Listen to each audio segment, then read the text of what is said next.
हाँ मेरे दोस्त, आज हम आपके बीच में the rise of nationalism in Europe का आज कंक्लूजन लेकर के आया हूँ। और यह इस लेसन का लास्ट वीडियो होगा।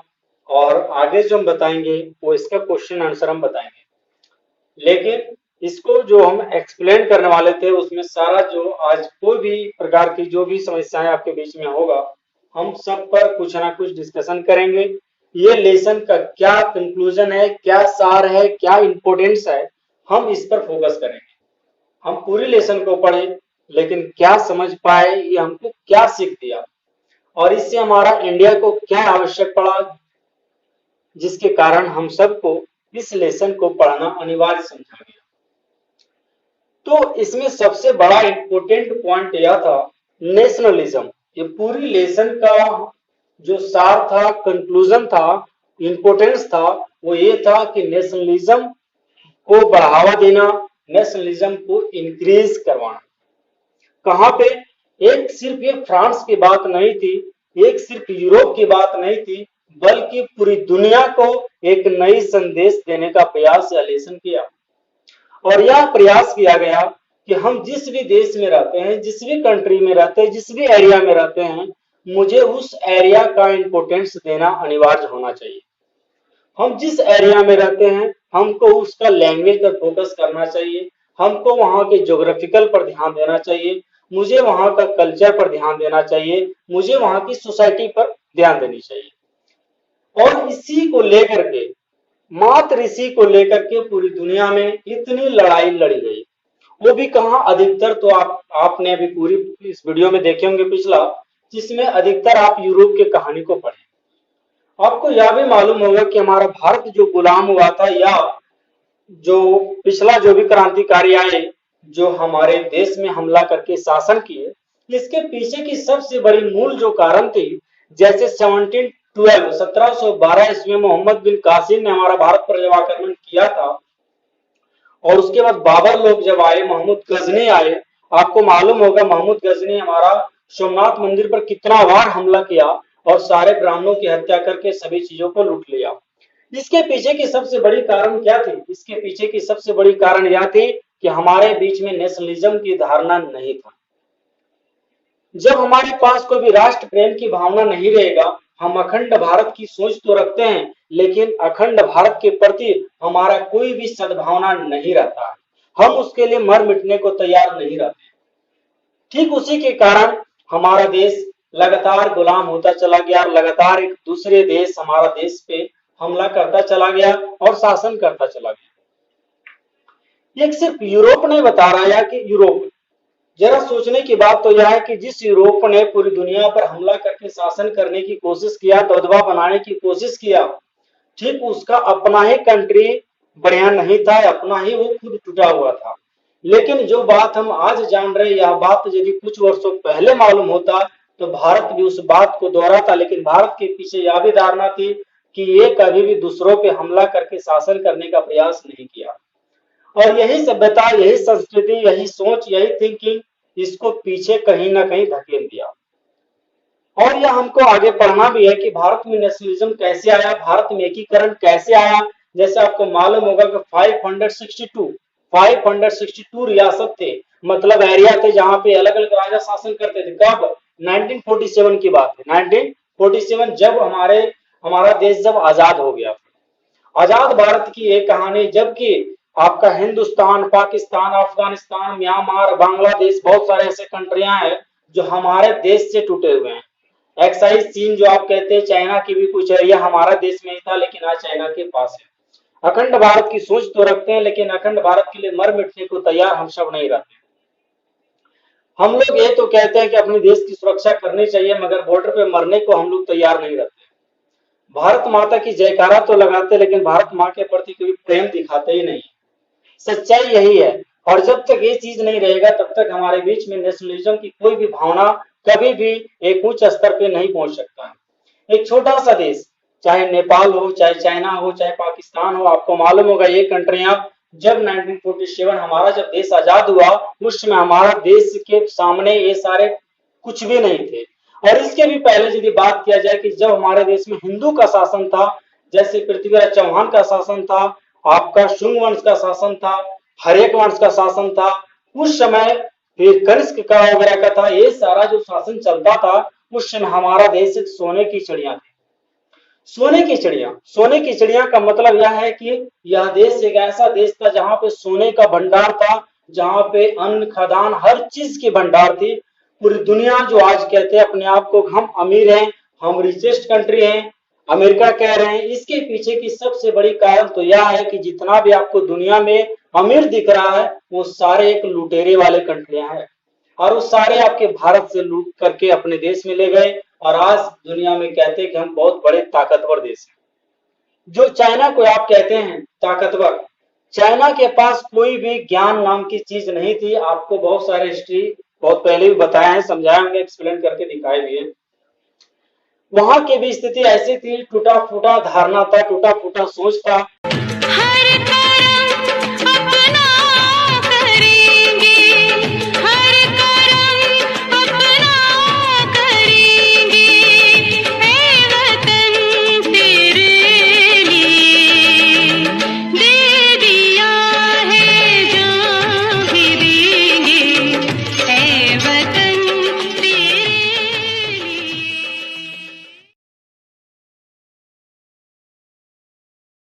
सोच था, लेकिन जब से नेशनलिज्म की धारणा वहां पे आया, सन्यात सेन की कहानी आप सबको बताए होंगे, या नहीं भी बताए होंगे तो हम अगला वीडियो में उस चीज को बताएंगे।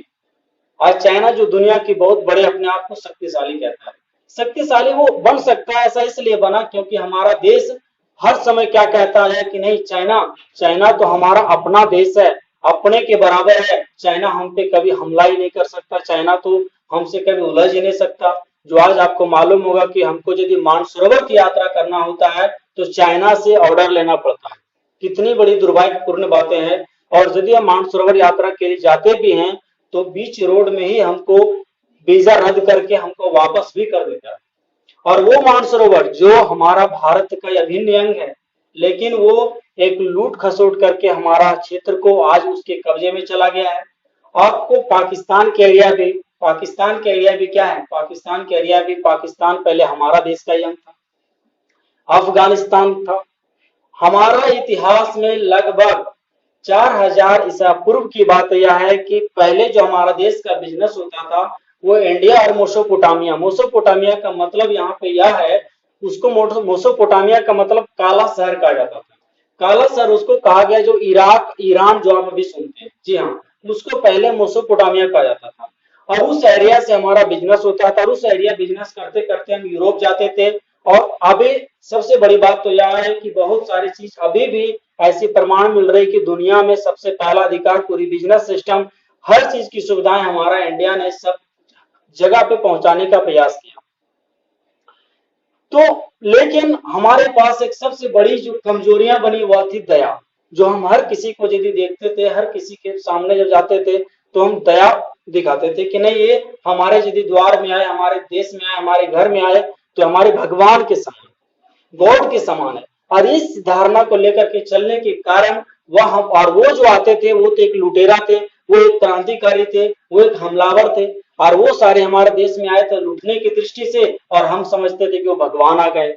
और ऐसा समझने के कारण हमारा देश को पूरी दुनिया ने बहुत अच्छे तरीके से लूट लिया और हम सब गुलाम बन गए।